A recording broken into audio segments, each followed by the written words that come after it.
Bonjour, bienvenue pour cette nouvelle visite dans les salles du Musée des Beaux-Arts d'Orléans.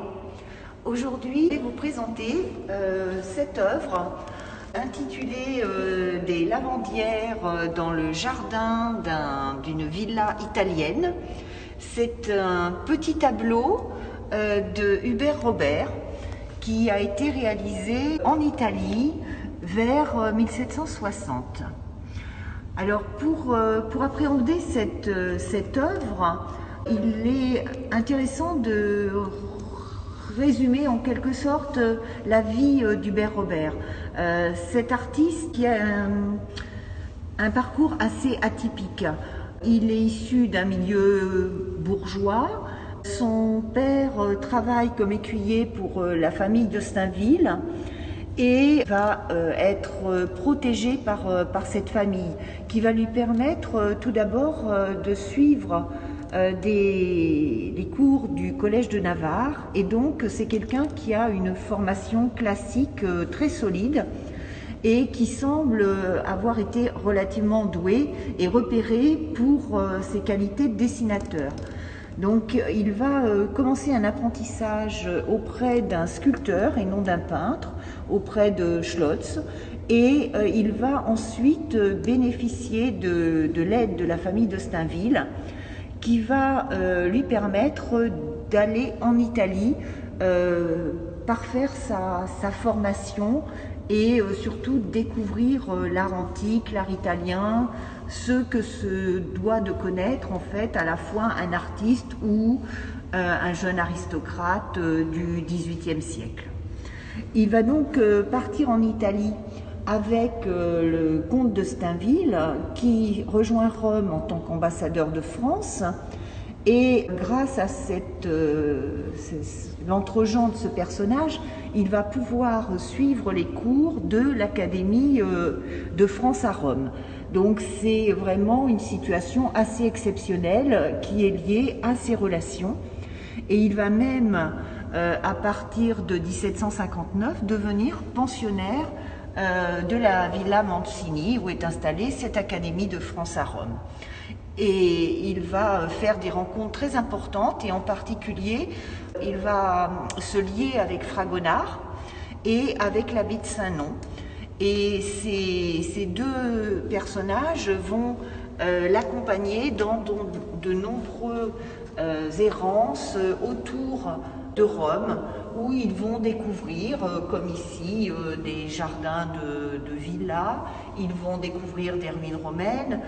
C'est aussi le moment où on commence à découvrir les vestiges de Pompéi, d'Herculanum, et il ira même avec l'abbé Saint-Non jusqu'à Naples. Donc c'est vraiment un moment où il se forme, où il se cultive, et où il va surtout amasser des milliers de dessins. Hubert Robert dessine énormément. Il va en tout rester 11 ans en Italie, et il va revenir avec une quantité de dessins astronomiques qui vont alimenter sa création dès lors qu'il sera de retour en France. Ce qui fait que dans son œuvre, on va souvent retrouver les mêmes sujets, mais déclinés d'une façon toujours différente. Le sujet des lavandières que nous avons ici est quelque chose qu'on retrouve dans beaucoup de ces tableaux. Et la particularité d'Hubert Robert, c'est de mélanger justement ces éléments rustiques, ces éléments de la vie quotidienne, comme ici ces femmes autour d'un bassin en train de laver les draps, avec des éléments architecturaux qui évoquent soit des ruines, soit comme ici les jardins d'une villa italienne. Cela lui permet de mélanger les éléments culturels et les éléments de la vie quotidienne. Et il va agrémenter ses œuvres de références qu'il puise justement dans tout ce qu'il a pu observer. Ses dessins de lavandières, ses dessins d'architecture, et ses œuvres sont complètement recomposées. Ce petit paysage en fait n'existe pas. C'est ce qu'on appelle un caprice, c'est-à-dire qu'il va prendre des éléments vus à différents endroits, recomposer son œuvre de manière à donner l'impression que c'est une scène de la vie réelle. Alors ce type de petit tableau est quelque chose qui pouvait plaire aux amateurs qui se trouvaient à Rome au XVIIIe siècle, qu'il s'agisse d'ambassadeurs, d'hommes politiques, de banquiers, mais aussi sans doute ces jeunes hommes qui faisaient le grand tour, c'est-à-dire qui visitaient l'Europe et en particulier l'Italie, pour acquérir une culture, pour rencontrer des gens et pour se forger une culture commune qui leur permettra ensuite de se créer, d'accéder à un réseau européen qui leur servira tout au long de leur vie.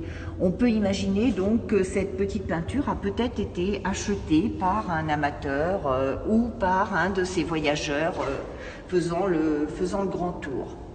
Ce qui est sûr, c'est qu'au XIXe siècle, cette œuvre se trouvait dans une collection célèbre qui est celle de François Marcille. François Marcille, c'est l'un des modèles que Balzac utilise pour son roman Le Cousin Pons. C'est l'amateur d'art par excellence, le grand collectionneur. Et à la mort de François Marcille en 1853, sa collection est partiellement mise en vente. Et donc c'est à ce moment-là en fait que la ville d'Orléans va acheter ce petit tableau. Alors c'est d'autant plus intéressant que le fils de François Marcille, Eudoxe, deviendra quelques années plus tard le conservateur du musée d'Orléans. Et entre 1870 et 1890, il sera vraiment un pilier dans le développement de ce musée. Et donc c'est un petit clin d'œil finalement à cette famille.